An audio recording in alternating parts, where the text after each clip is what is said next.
Hi, I'm Lizzie from Falcon, and check out my interview with Buddie. I think at the start of the band was kind of a bit more straight up rock, and then this time I think we kind of wanted to kind of bring in a lot of the elements that we were listening to at that point. I was listening to a lot of Cocktail Twins and Beach House and things like that, so I was like really interested in that kind of vocal style and guitar style. But I guess just kind of a blend of all of us. It just kind of, all the writing was all very much, it all just happened when we were in the room. It wasn't it wasn't as if I kind of came with a plan of all the songs. It just, when we were in together, we just started to play and it would just occur like so. I think well, we've had a couple of lineup changes in the band, and that kind of pushes things forward. And I guess when you're in a band, it's just kind of a lot of trying to get ready for gigs, and sometimes it's hard to actually have a lot of time to write and have a nice kind of sacred time to write that's like you're not practicing for gigs. So it just took a long time, and getting the funds together as well to do a full album. But we had like a lot of releases, but we always said that we never really wanted to just collect all the old songs and just put them into release. We kind of said, oh, when we do an album, we want to write an album. I think we always want to try and write something a little bit more different, or maybe not fit the kind of ABC kind of normal pattern of a song. I guess I think we'd try and make it a little bit different, just to, I don't know, create something new, I guess, and I kind of like a bit of softness to kind of, maybe it gives a bit more emphasis onto the harder stuff then. Yeah, I guess we just kind of play around at riffs. Like Barry comes from a black metal and kind of grindcore background. Well, like he likes all kind of music, but that's what he was kind of known for playing before, as a guitarist. So I think the way that we wrote, Barry always kind of had like a very much of a darker kind of bass sound, and then that kind of allowed me to kind of paint a kind of brighter sound on top of it. Nigel, the drummer, he's like, that has to be the first track, because I think people have been waiting for the album for so long, and so it was kind of, the song isn't written about that, but I thought it fitted to be kind of like, we're ready now, here we go. The hope is there that people will go mad to them, and that's what you want. There's nothing better than being on stage and everyone's going mental to your music. It's not written for that, but I guess it's more just expression when they happen, and then when you're playing them and you're working them out, you're kind of like, I guess rhythmically, maybe Nigel might be better at saying, oh, we kind of need to keep this kind of going. Nigel's always very good for the first verse will set the tone, and then the second verse will maybe have something a little bit extra to kind of maybe pull you along and stuff like that. So I think that's it in the back of our heads. But sometimes when you write stuff, you're like, oh, I can't wait to play this live, because you're like, this is going to be great. And then sometimes I've done too much complicated stuff with my feet and with my pedals, so I'm like, oh, how am I going to play this live? Like, I'm going to look this up. But yeah, it's kind of a mixture of things. Yeah, absolutely. Yeah, I'd love to be doing a big show and a big tour after this, but like, I guess, what can you do? At least we're putting it out there, and enjoying it. Yeah, I definitely think I've gotten comfortable. I think because we were touring loads and playing live, that I think I just got to express myself more on stage. And I think maybe I hadn't really captured that, in a studio setting before. And I think these songs allow me to kind of express my voice that way a bit better, because they're maybe a bit slower or a bit, heavier. And I had loads of time to work on all my vocals, so I could add loads of layers and stuff like that. I think I wanted it to sound right, But I was in choir in school. I actually learned loads about singing then. I never got any kind of professional lessons or anything like that. Didn't study it or anything. But our choir teacher taught us basically how to sing, and then it was just kind of keeping on that. My friend's an actor, and so she had vocal training, so she give me tips. She shouted at me for hurting my voice or anything like that. But yeah, I had to like just kind of learn from school, and then I kind of picked up along the way.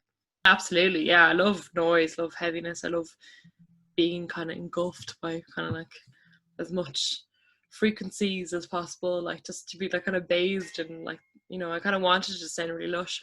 I love music that sounds like that. I love kind of shoegaze and some more experimental like electronic stuff. So it's fun to just kind of enjoy all that noise. I love the noise. They were just like little riffs that we kind of put together here and there, and then they all kind of came together pretty fast actually. We wrote How Did I Know maybe 2 years ago now. I remember, I think Barry was listening to loads of Everything, and that kind of influenced me a bit with that. I was listening to loads of St. Vincent.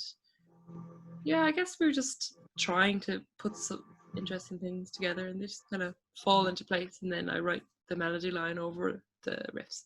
It's usually music, yeah.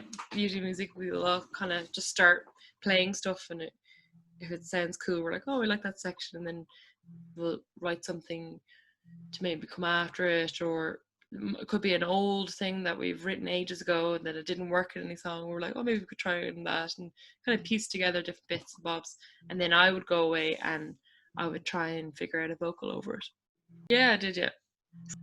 I think I was just trying to like figure out something, and I had done a lot of the artwork before, but it was a lot of kind of illustration. I didn't really want to do that. I didn't think it really suited it. And I kind of had an idea. My girlfriend said it to me as well. Like, do you remember those? Do you ever see those pictures of like jelly salads that were like trying to? Yeah, like I just got inspired by those really like weird, mundane kind of strange jelly salad. So I kind of wanted to make it myself, but I didn't have any of those molds. So I was like, oh, maybe I have like I work as a surgical nurse, so I had lots of like razor like blades and stuff like that. So I was like, oh, I'll make the jellies, but instead of jelly salads, I'll make like razor blades and glitter and shit. And so like my house was just like full of like pots of gelatin and ink and everything, and like my fridge was full of it, and I was like, don't touch the fridge, I have to like keep my gelatin set, like, and it took ages, you know, but yeah, I was really happy with the result then. Yeah, I think it does. It does. Like I think you forget about it a lot, though. I think when you're in this position, you kind of maybe start, you know, forget to kind of look around you and appreciate like what you have, like, and all the, you know, admiration you get. And I kind of sometimes you can maybe get a bit too like obsessed with, you know, success and progression, that like you know, you don't actually realize what's happening around you. And I think it always was a testament when you were playing live, like, because you could hear those things in front of you, so you really felt so amazing at that point, you know. But I think it's harder now, all online, because it's difficult to kind of gauge how things are actually going, and like numbers are kind of depressing. So it's like, you know, you don't really want to live your, why am I doing this for statistics? But like, you actually, like, it's all about the live stuff. And yeah, it's amazing when you hear people going mad for you. It's crazy. Like, it's addictive. That's why people do it. Like, it's so addictive. No, we haven't. No, we haven't really set it up yet. But like, maybe we will in the future. I think there was a lot going on, so I think we were just like, oh, maybe we'll just leave it to maybe after, or when the album comes out or something. Yeah, and it's just kind of Black Mirror, isn't it? It's just like, oh, it's like, who's out there? I'd say don't listen to people, and listen to the right people. Well, I guess yeah, like, just express yourself, like, and just enjoy writing music and creating it, and try to progress yourself as much as possible, and don't worry about, you know, what people think of you, and what, you know, how other bands are doing. Don't compete with other people too much, you know, and just really enjoy honing your craft, and really like, you know, progressing as a musician. I think that's the best thing out of it, is really like seeing and enjoying your own progression into it, maybe. And then, you know, just have fun with it, really. Don't give a shit. Yeah, comparing yourself to other people online, and, you know, other people online have it's curated, you know, when people put up stuff online, and it's in all walks, and then, especially in a creativity way, like it's very difficult. I'm sure it's hard with writing as well, like, you know, when you see other writers doing other things, and you constantly put yourself down for other people doing something, and it's like, why are you doing this? Like, it's just, I guess maybe it's a bit of human nature, maybe.